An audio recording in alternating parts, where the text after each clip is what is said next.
Hello everyone, I'm Rebecca Keppel. In today's video, I am sharing some techniques on how to use the new formulation of dye inks. You may have seen in some previous videos that I've been trying out Pooler's inks, the Stamp Markets, and Concord and Ninths. These are all the new formulation of dye inks that sit on a foam ink pad as opposed to the old felt ink pad. Of course, these inks stamp really well, and we'll do a little bit of colorful stamping in the beginning of the video, but I wanted to see what else they could do. So this video will feature lots of tips and tricks and techniques to use that new formula of dye inks in lots of different ways.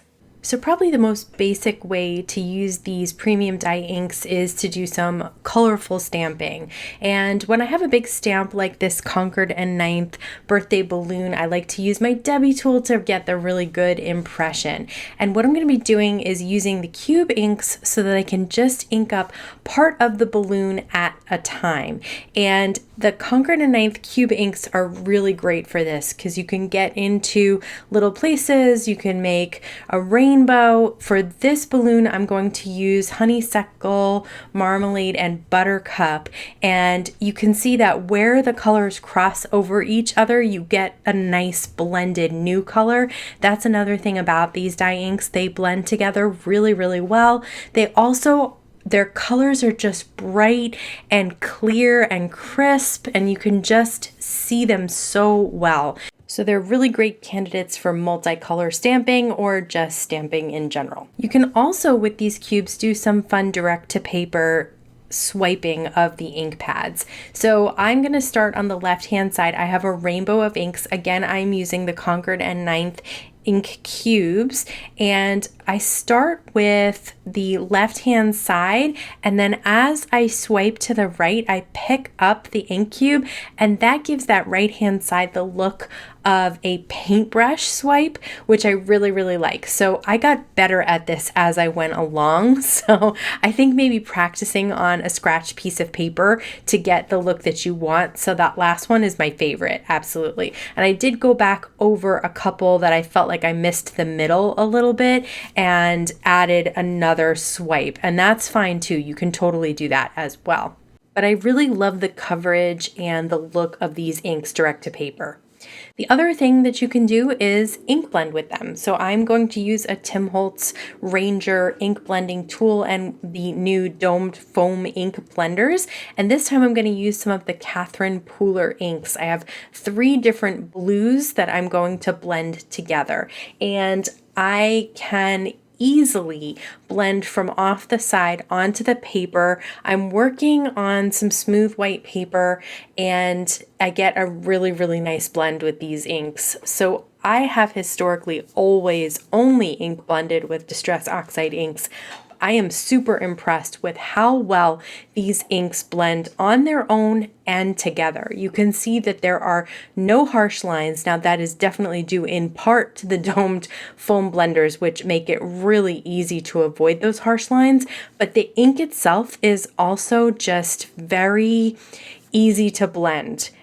Definitely, it's nice and juicy, these pads, so they help to do that as well, but you can see just the colors themselves just blend really well together. And I think some of the properties of these new dye inks, because they do sit on a foam pad, make them really good candidates for blending. Once you have blended a background like this, another way that you can use these inks is to use a distress sprayer or some other spritzer just with plain water. Yes, they are water reactive. So the Pooler inks, they not only blend really well, but watch and see as these droplets really make an impact on the background of the card. I'm not even dabbing away.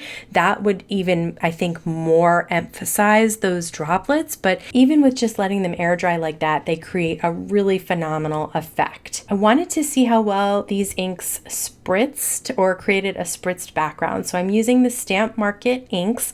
I'm putting it onto a glass mat and then adding some water, picking it up with a nice big round brush, and then just spritzing it onto white cardstock. And as you can see, they spritz beautifully. So you still keep the color of the ink, even though I've diluted it with water. It's still nice and bright and really pretty and true to the color.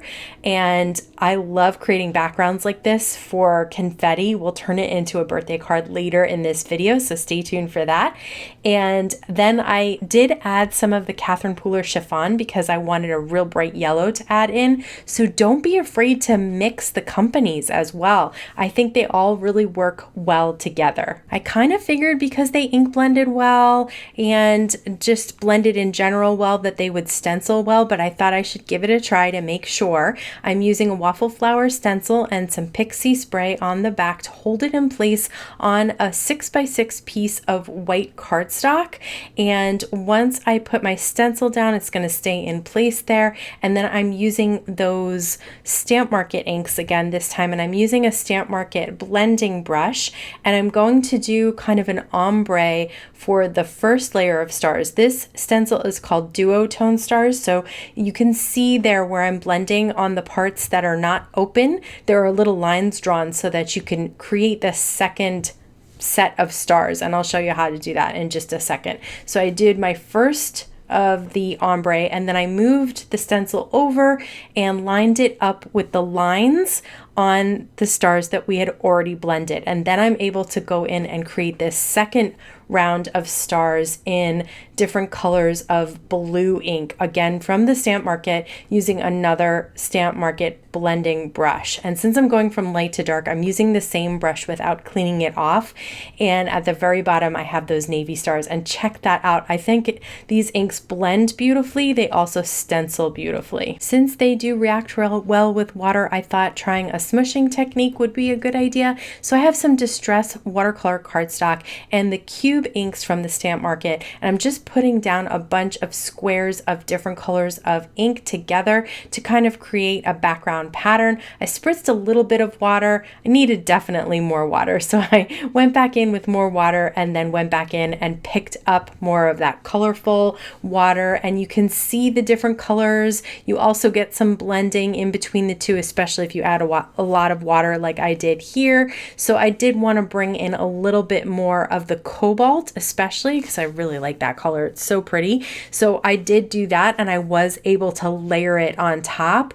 I would have even shown more of the colors if I dried them in between, but I really wanted that blended look, and you definitely get it with these inks. I figured since they stamp so well, they'd be great at stamp layering, but I thought I should give that a try as well. So I have the Stamp Market's Fantastic Stamp Set and some colors of Stamp Market inks, and I'm going to do 3 fish in lighter background colors for the fish bodies, and then I'm going to do slightly darker colors for the details on top. Again, I am mixing in a Catherine Pooler ink here because I really love this chiffon. This bright yellow is one of my favorite colors, and I love the combination of pink, orange, and yellow. I just think it's a fun, fresh, summery combination. Okay, so for the second layer, now I did let this dry because I was stamping the tails and the orange and the yellow, so I think probably giving it a minute or two to dry in between the layers does help. But look at that. I just think that comes out so gorgeous,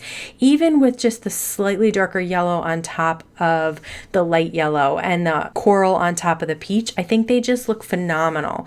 And down at the bottom, I stamped the sentiment. So yes, they also stamp sentiments very well. There's no bleeding or anything weird about the colors stamping sentiments. So I definitely think layered stamping and regular stamping with these inks is perfectly fine. Okay, we did water spritzing on top. We did spritzing with the color. We did smooshing. So this time I thought I would create a watercolor background.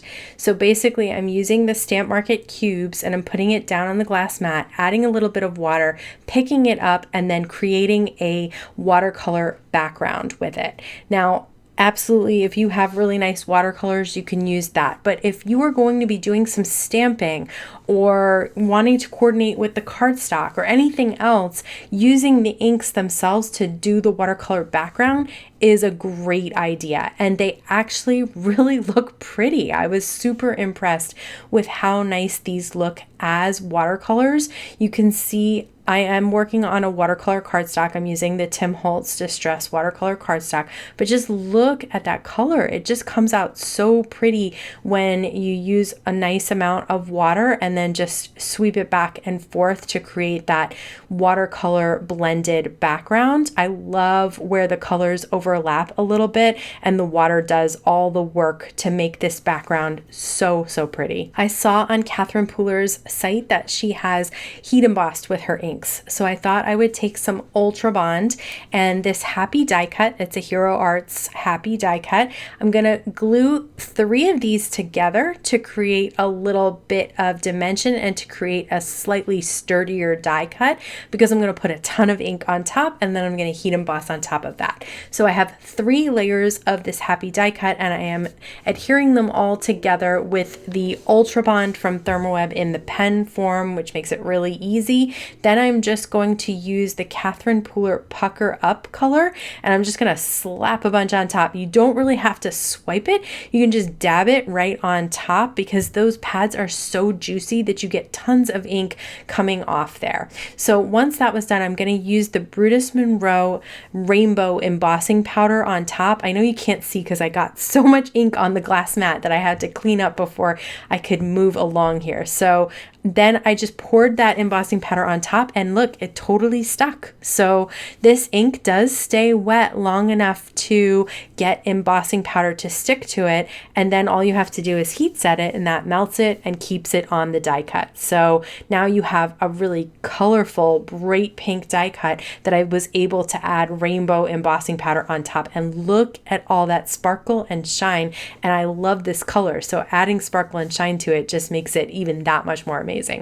Okay, now let's turn all these backgrounds into cards. For the spritz card, I am just going to use a ton of tape runner behind it because it did warp a little bit. This is one way to really get those panels to stay straight, is to adhere them down to a thick cardstock. So I did cut it down to 4 by 5 1/4 so that I could adhere it down to that cardstock. And then I'm going to use the Happy as well, which was the embossed die cut that we created, and I stamped birthday underneath. So this is using the spritz technique and the embossing technique in one card, and look at how much fun that is. Super easy to create, lots of fun with these inks. For the multicolor stamped Concord and 9th balloon, I just stamped the Happy Birthday from the stamp set right on top. The stamp set also has a little star stamp, little confetti stamp, so I used the same colors from the balloon to stamp the other little pieces around it. And you can see that I'm actually using an acrylic block here. So if you have trouble stamping dye inks with acrylic blocks, I would recommend these inks. They are very easy to work with, and even I got a clear image just by using the acrylic block, and I use the Misty all the time. So I am going to adhere this panel, which I cut down to 4 by 5 1/4, down to a glitter piece of cardstock. I did not cut anything out of this cardstock because I don't think I'll use that color again, but I really do like the way it looks there. For the Stamp Market's Fantastic card that we did the layered stamping, I did just cut it down again and then put it on an orange background, and then I just stamped some hearts, again just using an acrylic block. I am super impressed with how clean and clear these inks stamp, even if you're not using a stamp positioner. So, and that just finished up this quick card. For the stenciled background, I did cut it down to 4 by 5 1/4, and this time I have a glitter background that's an A2 glitter background that I'm going to cut a thanks die out of. It's a Hero Arts die, and then I'm going to put some liquid adhesive on there because tape runner really doesn't work well for me on glitter cardstock. And then I did stamp and heat emboss in white embossing powder a little Bestie sub-sentiment. I'm going to use black foam squares with those so that it hides behind the navy, and just put that on the center of the card, and then use some liquid adhesive to adhere that thanks die cut that we took out of the middle of the glitter cardstock. And again, this one is done. I love that stenciled background. I think I might use those colors again and again. They're so pretty. For the rainbow direct to paper swipes, I'm going to use Waffle Flowers oversized rainbow stamp set, and I am going to stamp the rainbow stamp and then also sending you a. I'm going to do this all in one pass with the Misty this time because I'm really worried about messing up my pretty background that I love.